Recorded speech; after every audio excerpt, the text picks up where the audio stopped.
Hi friends, welcome to Rekha kitchen. ఈరోజు మనం కాకరకాయ మసాలా కర్రీ తయారీ విధానాన్ని నేర్చుకుందాం. కుక్కర్లో 2 స్పూన్ ఆయిల్ వేసుకుందాం.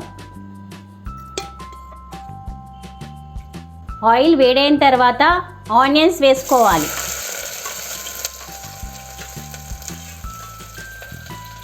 ఈ విధంగా కలుపుకోవాలి.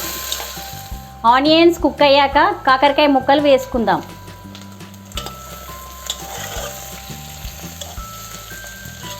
ఆయిల్లో కుక్ అవ్వడం వల్ల దీనికి ఉన్న చేదు మొత్తం పోతుంది. కొద్దిగా పసుపు, కొద్దిగా అల్లం వెల్లుల్లి పేస్ట్,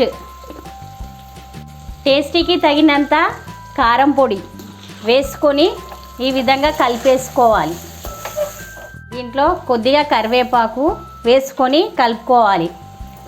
ముందుగా చింతపండుని ఈ విధంగా నానబెట్టుకొని రసం తీసుకోవాలి. ఆ రసాన్ని కాకరకాయ దాంట్లో వేసుకోవాలి.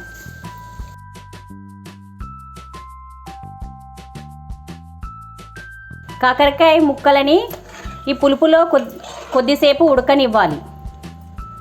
కొబ్బెర, జీలకర్ర, మెంతులు వేయించుకొని పెట్టుకున్నానండి. వీటిని మిక్సీకి వేసుకుందాం. ఈ విధంగా మిక్సీకి వేసుకోవాలి.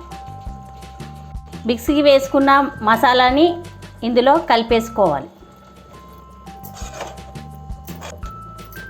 దీంట్లో మరింత చింతపులుసు వేసుకోవాలి.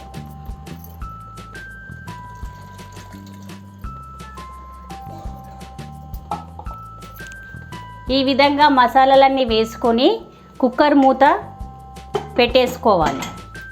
3 విజిల్స్ వచ్చేంత వరకు చూడాలి. ఈ విధంగా కుక్ చేసుకోవాలి. రుచికి తగినంత ఉప్పు,